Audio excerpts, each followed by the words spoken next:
आपण पेपर 1 मधला चॅप्टर दुसरा DC पॉवर सप्लाय बघत आहोत. याच्यामध्ये आपण रेक्टिफायर हा टॉपिक पाहत आहोत. याच्यामध्ये आपण हाफ वेव्ह रेक्टिफायर आणि सेंटर टॅप फुल वेव्ह रेक्टिफायर आपला पाहून झालेला आहे लास्ट लेक्चरला. आजच्या लेक्चरमध्ये आपल्याला ब्रिज फुल वेव्ह रेक्टिफायर किंवा ब्रिज रेक्टिफायर पाहायचं आहे. ठीक आहे. तर आता इथून मागचे जे काय हाफ वेव्ह रेक्टिफायर पाहिलं होतं आपण, हाफ वेव्ह रेक्टिफायर आपल्याला जे काय आउटपुट देतो ते पूर्णपणे आउटपुट देत नाही. त्या ठिकाणी जी काही निगेटिव्ह सायकल होती ह्या डायग्राममध्ये बघा, ही इनपुट वेव्ह फॉर्म असं म्हणा तुम्ही, रेक्टिफायरच्या इनपुटला भेटत होती ती. ठीक आहे. ही इनपुट आहे रेक्टिफायरचं. जर आपण हाफ वेव्हचं जर आउटपुट पाहिलं होतं, इथे समजा HF किंवा हाफ वेव्ह रेक्टिफायर असं म्हणून मी, याचं जर आउटपुट बघितलं होतं तुम्ही तर ते असं दिसत होतं तुम्हाला. फक्त आणि फक्त पॉझिटिव्ह हाफ सायकलला आउटपुट भेटत होतं. निगेटिव्ह हाफ सायकलला तुम्हाला आउटपुट काय भेटत होतं? 0. पुन्हा निगेटिव्ह हाफ सायकल 0. आलं लक्षात? पुन्हा पॉझिटिव्ह हाफ सायकल भेटत होती. म्हणजे तुम्हाला या पद्धतीने आउटपुट मिळत होतं. म्हणजे या ठिकाणी तुमचा ड्रॉबॅक का होता? तर हा पूर्णपणे इनपुटचा वापर करत नाही, निगेटिव्ह हाफ सायकलचा लॉस होतो. त्याच्यामुळे आपल्याला जे आउटपुट मिळतं ते एकदम पुअर DC मिळतं. बरोबर. त्याच्यानंतर दुसरा जो टॉपिक होता आपला त्याचं नाव होतं सेंटर टॅप फुल वेव्ह रेक्टिफायर. ठीक आहे. समजून घ्या, सेंटर टॅप फुल वेव्ह रेक्टिफायर. तर हा जो काही सेंटर टॅप फुल वेव्ह रेक्टिफायर होता याच्यामध्ये एक ड्रॉबॅक होता. त्याचं तो आउटपुट जरी फुल वेव्ह देत होता, म्हणजे पॉझिटिव्ह आणि निगेटिव्ह सायकलला सुद्धा तो काय देत होता? युनिडायरेक्शनल सिग्नल देत होता. मात्र याचा एक ड्रॉबॅक काय होता? तर या ठिकाणी सेंटर टॅप ट्रान्सफॉर्मर आपल्याला यूज करावा लागतो. ठीक आहे. सेंटर टॅप ट्रान्सफॉर्मर आपल्याला यूज करावा लागतो आणि त्याच्यामुळं काय होते? ओव्हरऑल सर्किटची कॉस्ट जी आहे ती वाढते, कॉम्प्लेक्सिटी वाढते. आलं का लक्षात? त्याच्यामुळे आपण सेंटर टॅप फुल वेव्ह रेक्टिफायरसुद्धा त्याला इतकी पॉप्युलॅरिटी नाही. त्याच्यानंतर हाफ वेव्ह रेक्टिफायरला आउटपुट जे आहे ते एकदम पुअर DC असतं. त्याच्यामुळे आपण त्याचा उपयोग गुड क्वालिटी आउटपुटसाठी करू शकत नाही. सेंटर टॅपचा आपण वापर करू शकतो, मात्र तो कसा आहे तर थोडासा महाग आहे. कारण त्या ठिकाणी सेंटर टॅप किंवा स्पेशल टाईपचा ट्रान्सफॉर्मर वापरतो, त्यालाच आपण सेंटर टॅप ट्रान्सफॉर्मर असं म्हणतो. आणि म्हणून आजच्या लेक्चरला आपल्याला ब्रिज फुल वेव्ह रेक्टिफायर समजून घ्यायचं आहे. ठीक आहे. आता ब्रिज फुल वेव्ह रेक्टिफायरला ब्रिज रेक्टिफायरच का म्हणायचं? तर त्याचं कारण आहे, वेन ब्रिज नावाचा जो काही शास्त्रज्ञ होता त्याचा एक काय म्हणू आपण त्याला, या पद्धतीचा एक शंकरपाळीच्या आकाराचा एक पॅटर्न होता. त्या पॅटर्नचा वापर करून या ठिकाणी आपण डायोड जोडलेले आहेत. ठीक आहे. वेनब्रिज जो नावाचा शास्त्रज्ञ आहे, त्या वेनब्रिज नावाच्या शास्त्रज्ञाचा शंकरपाळीच्या सारखा एक पॅटर्न होता आणि त्या पॅटर्नमध्ये आपण त्याचे डायोड्स जोडलेले आहेत. त्या पॅटर्ननुसार डायोड जोडलेले आहेत, म्हणून त्याला वेनब्रिज किंवा ब्रिज रेक्टिफायर असं म्हणायचं. ठीक आहे. ही बेसिक गोष्ट समजली असेल तुम्हाला. कोणताही टॉपिक चालू करायच्या अगोदर त्या नावाचा अर्थ आपल्याला समजला पाहिजे. ठीक आहे. म्हणून मी तुम्हाला ते समजून सांगितलं की वेनब्रिज किंवा ब्रिज रेक्टिफायरला ब्रिज रेक्टिफायरच का म्हणायचं. ठीक आहे. का म्हणायचं? कारण वेनब्रिजचा जो पॅटर्न आहे शंकरपाळीसारखा, ठीक आहे, हे समजण्यासाठी सांगतो आहे मी तुम्हाला. ठीक आहे. तर त्या पॅटर्ननुसार याची डायोडची जोडणी केलेली आहे आणि म्हणून त्याला काय म्हणायचं? ब्रिज रेक्टिफायर किंवा वेन ब्रिज रेक्टिफायर असं म्हणायचं. ठीक आहे. आता फुल वेव्ह रेक्टिफायर का म्हणायचं? तर जसं सेंटर टॅपचं आउटपुट जे होतं निगेटिव्ह हाफ सायकलचा सुद्धा वापर केला जातो, तर तसा हा सुद्धा आहे आणि म्हणून त्याला ब्रिज फुल वेव्ह रेक्टिफायर असं म्हणायचं. ठीक आहे. आता ही त्याची सर्किट डायग्रॅम आहे. डायग्रॅममध्ये दाखवल्याप्रमाणे याचं कन्स्ट्रक्शन सांगताना आपण काय म्हणणार की या ठिकाणी ट्रान्सफॉर्मर यूज केलेला आहे. या ठिकाणी सेंटर टॅप ट्रान्सफॉर्मरची गरज पडत नाही, हे सुद्धा सांगायचं. सेंटर टॅप ट्रान्सफॉर्मरमध्ये आपण सेंटर टॅप ट्रान्सफॉर्मर वापरला होता रेक्टिफायरमध्ये, बरोबर. तर या ठिकाणी सेंटर टॅप ट्रान्सफॉर्मरची कोणती आवश्यकता नाही, नॉर्मल ट्रान्सफॉर्मरसुद्धा चालेल. ठीक आहे. त्यानंतर इथे D1, D2, D3, D4 असे 4 diode, D1, D2, D3, D4 असे 4 डायोड आपण यूज केलेले आहेत. ठीक आहे. त्याच्यानंतर पुढे जो काही RL जो आहे, RL म्हणजे लोड रेजिस्टर जो आहे, त्याच्या अक्रॉस आपल्याला काय भेटणार आहे? आउटपुट जे भेटणार आहे ते DC आउटपुट भेटणार आहे.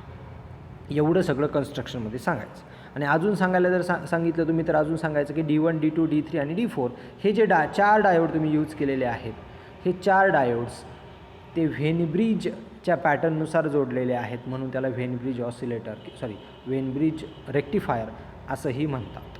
ठीक आहे. आता अजून सांगायचं जर झालं तर याच्यामध्ये असं तुम्ही सांगू शकता की ह्या 4 डायोडपैकी कोणते तरी 2 हे फॉरवर्ड बायसमध्ये असतात ॲट अ टाईम आणि कोणते तरी 2 हे रिव्हर्स बायसमध्ये असतात.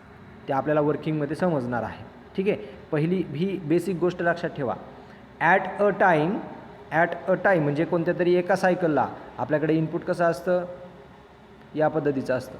मग आपण असं म्हणतो ना, in case of first positive cycle, मग पॉझिटिव्ह हाफ सायकलला फॉर एक्झाम्पल D1 आणि D3 फॉरवर्ड बायसमध्ये असू शकतात आणि D2 आणि D4 कशा असू शकतात, रिव्हर्स बायसमध्ये असू शकतात. तर ही गोष्ट लक्षात ठेवा. ॲट अ टाईम कोणते तरी 2 डायोड्स हे काय असतात, फॉरवर्ड बायसमध्ये असतात आणि 2 डायोड हे रिव्हर्स बायसमध्ये असतात. पुढच्या सायकलला काय होऊ शकतं, तर D2 आणि D4 हे काय होतात, फॉरवर्ड बायसमध्ये जातात आणि D1 आणि D3 म्हणजे तुम्ही एक गोष्ट लक्षात ठेवा, इथे पेअर आहे D1 आणि D3ची आणि D2 आणि D4ची. म्हणजे हे 2 डायोड जर फॉरवर्ड बायसमध्ये असतील तर त्यावेळेस हे काय असतील, रिव्हर्स बायसमध्ये असतील. ठीक आहे. आता आपण वर्किंगमध्ये ते समजून घेणारच आहे. समजलं इथपर्यंत सगळ्यांना? ठीक आहे. आता त्याच्या वर्किंगकडे आपण जाऊयात. चला तर वर्किंगकडे जाऊयात. वर्किंगसाठी आपण नेहमीप्रमाणे केस 2 करतो कारण आपल्याकडे काय पॉझिटिव्ह हाफ सायकल आणि निगेटिव्ह हाफ सायकल आहे. मग वर्किंग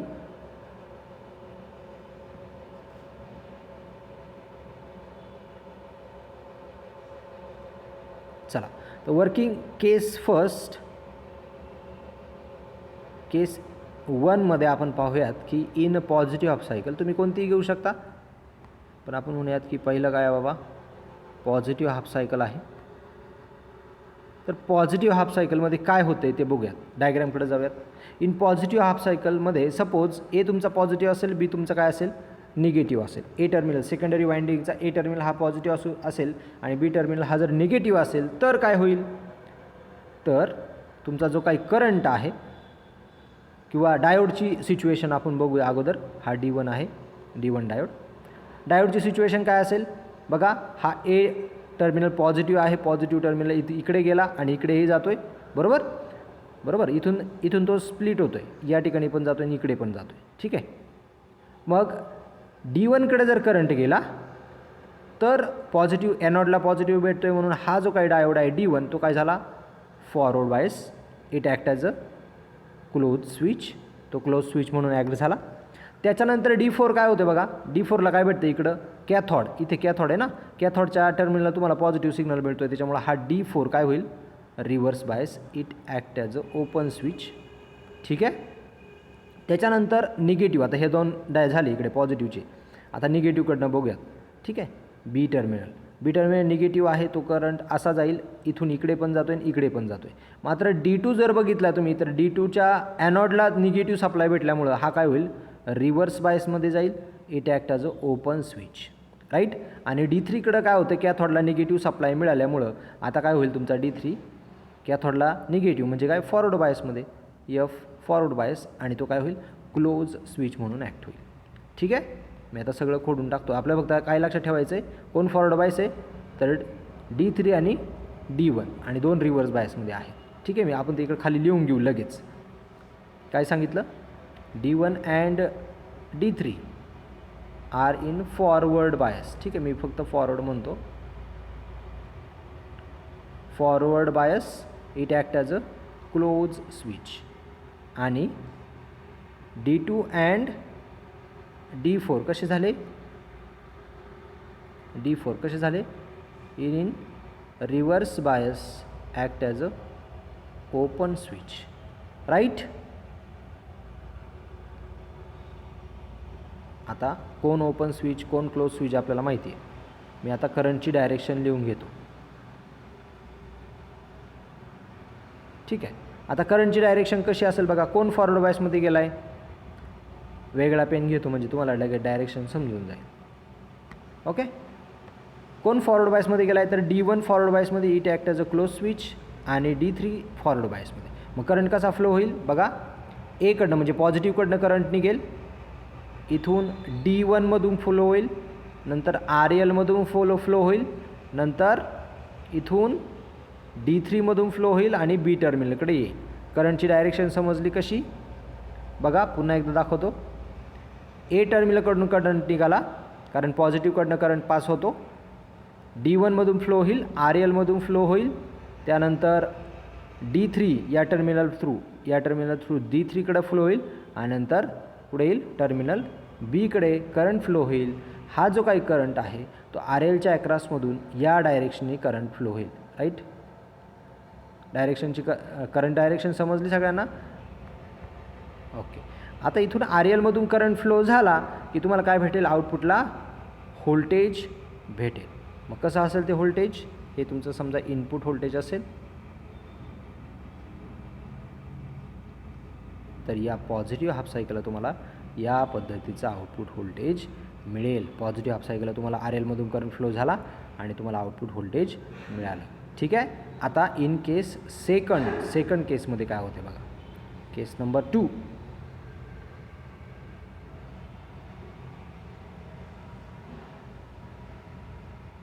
केस नंबर 2 मध्ये काय होईल? आता काय बघायचं आपल्याला? Negative half cycle. In negative half सायकलला काय होईल? आता बघा, निगेटिव्ह हाफ सायकल म्हणजे काय होईल? तुमचा टर्मिनल A हा निगेटिव्ह होईल आणि B हा पॉझिटिव्ह होईल. A हा निगेटिव्ह, B हा पॉझिटिव्ह. आता B जर पॉझिटिव्ह झाला तर मला सगळ्या ह्या गोष्टी खोडायला लागतील अगोदर.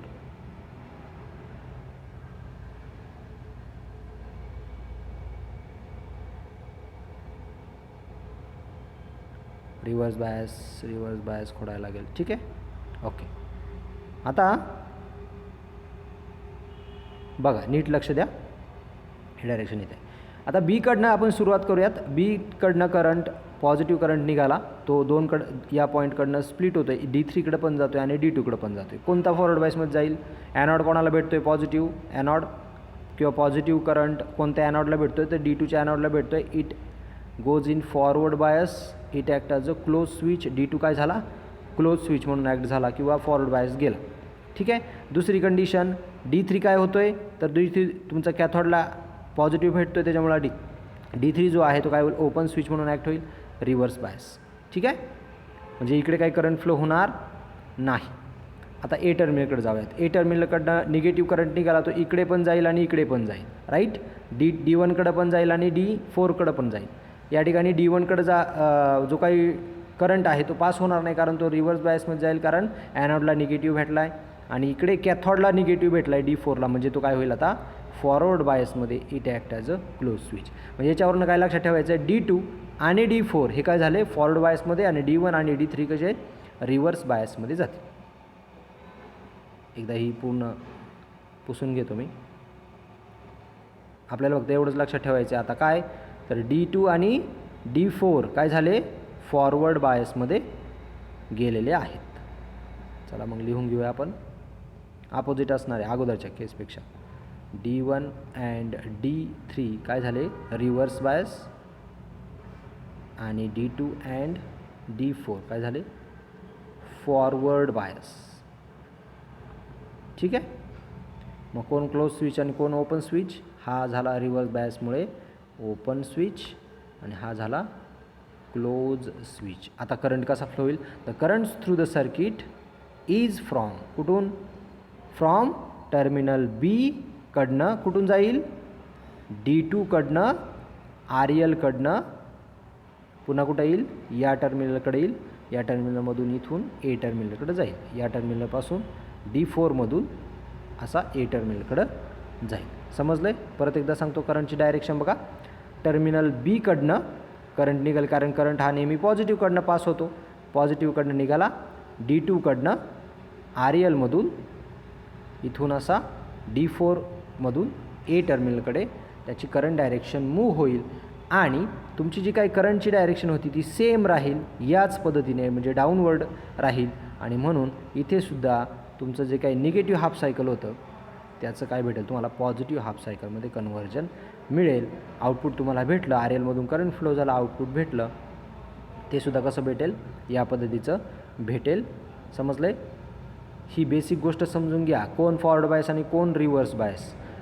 केस 1मध्ये पॉझिटिव्ह हाफ सायकलला काय होतं आहे? D1 आणि D3 फॉरवर्ड बायसमध्ये जातात आणि D2 आणि D4 रिव्हर्स बायसमध्ये जातात. इकडे काय होतं आहे, उलटं होतं आहे, D1 आणि D3 रिव्हर्स बायसमध्ये आणि D2 आणि D4 फॉरवर्ड बायसमध्ये, निगेटिव्ह हाफ सायकलमध्ये. मात्र ह्या दोघांच्या केसमध्ये जर बघितलं तर RELमधून जो काय वाहणारा करंट आहे तो ह्याच डायरेक्शनने वाहतो आहे, आणि म्हणून जर अपोजिट डायरेक्शनने जर असा व्हायला असता, कसा, अपवर्ड डायरेक्शनने या नेक्स्ट केसमध्ये किंवा निगेटिव्ह हाफ सायकलमध्ये, तर तुमचं जे येणारं आउटपुट होतं, जे काही आपली वेव्ह फॉर्म होते, ही जी काय वेव्ह फॉर्म होते ती वेव्ह फॉर्म कशी झाली असते, निगेटिव्ह हाफ सायकलला अशी झाली असते. आले लक्षात. मात्र आपल्या RELमधून जो काय वाहणारा करंट आहे तो कसा आहे, सेम डायरेक्शनला आहे, म्हणजे डाऊनवर्ड डायरेक्शनला, याच डायरेक्शनला आहे दोन्ही करंट. त्याच्यामुळे आपल्याला जे काही आउटपुट तयार होणार आहे ते कसं होणार आहे, पॉझिटिव्ह हाफ सायकलचं तयार होणार आहे. आणि मग पुढची पुन्हा पॉझिटिव्ह हाफ सायकल असेल, पुन्हा पॉझिटिव्ह हाफ सायकल क्रिएट होईल D1 आणि D3 फॉरवर्ड बायसमध्ये, D2 आणि D1 रिव्हर्स बायसमध्ये, पुन्हा निगेटिव्ह हाफ सायकलमध्ये. काय तर इथे तुम्ही लिहू शकता, इथं काय D1 आणि D3ने आउटपुट भेटलेलं आहे, इथं काय भेटलं आहे, D2 आणि D4ने आउटपुट भेटलेलं आहे, इथं पुन्हा काय D1 D3, इथे काय D2 आणि D4. अशा या डायोड्समुळे आपल्याला काय भेटतं आहे, आउटपुट भेटतं आहे. आणि हे बायडायरेक्शनलचं रूपांतर आपण कशात करतो, युनिडायरेक्शनलमध्ये करतो. म्हणजेच काय, ACचं कन्व्हर्जन DC आपण करतो. समजलं आहे सगळ्यांना. अशा पद्धतीने ब्रिज रेक्टिफायर वर्क करतो, ही त्याची काय आहे, सर्किट डायग्राम आहे. समजलं आहे. आता त्याचे ॲडव्हांटेजेस आणि डिसॲडव्हांटेजेस आपण समजून घेऊयात. ठीक आहे. चला, ब्रिज रेक्टिफायरचे काय तर ॲडव्हांटेजेस काय असतील तर पहिला, मूवर DC आउटपुट कसं असेल, मूवर DC असेल.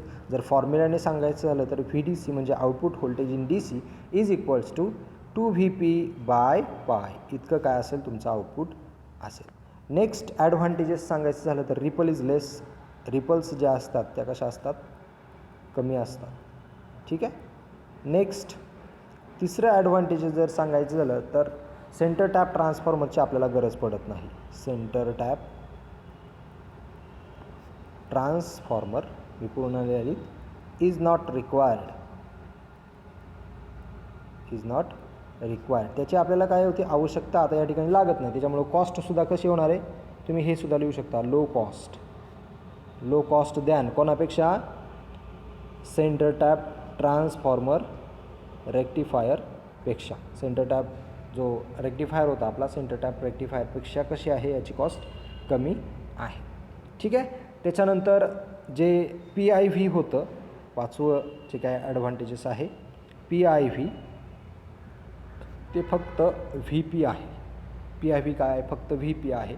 जर सेंटर टॅप ट्रान्सफॉर्मरचं जर बघितलं तर सेंटर टॅप ट्रान्सफॉर्मरचं PIV होतं 2VP, कारण त्या ठिकाणी 2 डायोड्स तुम्ही वापरत होते ॲट अ टाईम. मात्र इथे तुम्ही 4 डायोड्स जर यूज करतायत, मात्र ॲट अ टाईम तुमची जी काही हे आहे आउटपीक व्होल्टेज जे आहे ते फक्त आणि फक्त VP इतकंच होतं. ठीक आहे. त्याच्यानंतर आता हे झाले त्याचे 5 ॲडव्हांटेजेस. हे त्याचे 5 ॲडव्हांटेजेस झालेले आहेत. आता त्याचे डिसॲडव्हांटेजेस आपण बघूयात. ठीक आहे. डिसॲडव्हांटेजेस. ठीक आहे. डिसॲडव्हांटेजेस जर बघायचे झाले तर पहिला डिसॲडव्हांटेजेस आहे की ब्रिज रेक्टिफायरमध्ये 4 डायोड्स यूज केले जातात. 4 डायोड्स आर यूज्ड. या ठिकाणी 4 डायोड यूज केले जातात. म्हणजे काय होते, सर्किट जे आहे ते थोडंसं कॉम्प्लेक्स होतं. तुम्ही हे पण म्हणू शकता की सर्किट SKT, सर्किटचा शॉर्ट फॉर्म आहे हा, सर्किट कॉम्प्लेक्सिटी. म्हणजे इथे सर्किट काय होतं, थोडंसं कॉम्प्लेक्स होतं आहे, थोडंसं अवघड होतं आहे. त्याच्यानंतर जर सांगायचं झालं तर इथे तुम्ही 4 डायोड यूज केले, तर त्या 4पैकी बघा, नीट लक्ष द्या, हे डिसॲडव्हांटेजेस खूप महत्त्वाचं आहे. कधी कधी MCQसाठी सुद्धा विचारलं जाऊ शकतं की बाबा ह्या 4पैकी ॲट अ टाईम किती चालू असतात, तर 2 डायोड तुमचे काय असतात, ऑन असतात. बरोबर. आणि कोणताही डायोड जो आहे तो ऑन होण्यासाठी, ठीक आहे, ब्रेकडाऊन होण्यासाठी तुम्हाला किती व्होल्टेज लागतं, तर जर्मॅनियमपासून बनवलेलं असेल तर 0.7, सिलिकॉनपासून बनवलेलं असेल तर 0.3 वगैरे वगैरे, या प्रकारे काय लागतं, ते व्होल्टेज लागतं. म्हणजे आपण एक पकडून चालूयात की समजा जर त्याला 0.7 इतकं व्होल्टेज लागत असेल, म्हणजे तो काय 0.7 इतकं व्होल्टेज तो काय करतो, स्वतः ड्रॉप करतो. ठीक आहे. मग हा जो काही ब्रिज रेक्टिफायर आहे, हा ब्रिज रेक्टिफायर आता बघा 2 diode at a time on होतात, ॲट अ टाईम फॉरवर्ड बायसमध्ये जातात. म्हणजे 0.7 प्लस 0.7 व्होल्ट काय होतो आपला त्या ठिकाणी ड्रॉप होतो. मग जर इनपुट व्होल्टेज जे आहे, समजा तुम्हाला आउटपुट व्होल्टेज इथे ब्रिज रेक्टिफायर आहे, तुमचा ब्रिज रेक्टिफायर आहे आणि इनपुट तुम्ही फॉर एक्झाम्पल तुमच्याकडं जर 2 व्होल्ट असेल, ठीक आहे, इनपुट जर 2 व्होल्ट असेल आणि तुम्हाला आउटपुट जर 1.5 व्होल्ट इतका पाहिजे असेल, लक्षात घ्या, इनपुट जर तुमच्याकडे 2 व्होल्ट असेल आणि आउटपुट जर तुम्हाला 1.5 व्होल्ट पाहिजे असेल तर तुम्हाला या ठिकाणी ते शक्य होणार नाही. त्याचं कारण का?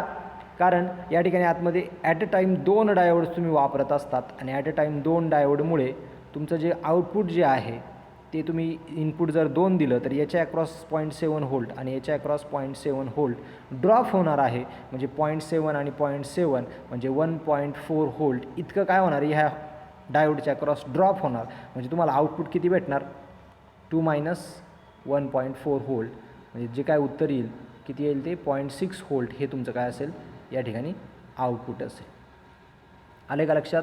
म्हणजे आपण हा जो काही ब्रिज रेक्टिफायर जो आहे तो ब्रिज रेक्टिफायर व्होल्टेजच्या अक्रॉस जे ड्रॉप होतो व्होल्टेज त्याच्यामुळं लो व्होल्टेज कन्व्हर्जनला किंवा लो व्होल्टेजसाठी आपण तो यूज करू शकत नाही. ठीक आहे. Low voltage bridge rectifier are not used. ठीक आहे. या ठिकाणी आपण तो यूज करू शकत नाही. लो व्होल्टेजसाठी ब्रिज रेक्टिफायर यूज करू शकत नाही. ही बेसिक गोष्ट लक्षात घ्या. समजले त्याचे ॲडव्हान्टेजेस डिसॲडव्हान्टेजेस सगळ्यांना? ठीक आहे. तर या ठिकाणी आपला ब्रिज रेक्टिफायर इथे संपलेला आहे. ठीक आहे. तुम्हाला जी काही पाठवलेली PDF जी आहे चॅप्टरची त्याच्यामध्ये पेज नंबर 30 किती? पेज नंबर 30ला जो काही रेक्टिफायर जो टॉपिक आहे त्या रेक्टिफायर टॉपिक संपल्यानंतर 3 रेक्टिफायरचं कंपॅरिझन दिलेलं आहे. हे कंपॅरिझन खूप वेळा विचारलेलं आहे. IMP आहे, ते तुम्ही व्यवस्थित वाचा, त्यांचा अभ्यास करा. कारण हा क्वेश्चन जो आहे तो 11वीला सुद्धा विचारला होता आणि 12वीला बोर्डाला सुद्धा विचारला जातो. त्याच्यामुळं तो जो काही कंपॅरिझनचा टॉपिक आहे तो तुम्हाला होमवर्कसाठी दिलेला आहे, तो तुम्ही होमवर्क करायचा आहे. त्याच्यामध्ये कंपॅरिझन आहे कोणाकोणाची आहे तर हाफ वेव्ह रेक्टिफायर, त्याच्यानंतर सेंटर टॅप फुल वेव्ह रेक्टिफायर आणि ब्रिज फुल वेव्ह रेक्टिफायर यांचं काय आहे कंपॅरिझन आहे. आणि काही पॅरामीटर्स आहेत. म्हणजे पॅरामीटरच्या साह्याने मग कॉस्ट समजा तर कॉस्ट कोणाची कमी आहे तर याची काय आहे सगळ्यात लो आहे, याची थोडी हाय आहे आणि याची पण कशी आहे लो आहे. तर या पद्धतीने तुम्हाला काय करायचं याची कंपॅरिझन करायचे. ते पेज नंबर 30ला बघून घ्या. पेज नंबर 30ला तुम्हाला याचा अभ्यास करायचा आहे. आणि ते कंपॅरिझन तुमचं तोंडपाठ असलंच पाहिजे.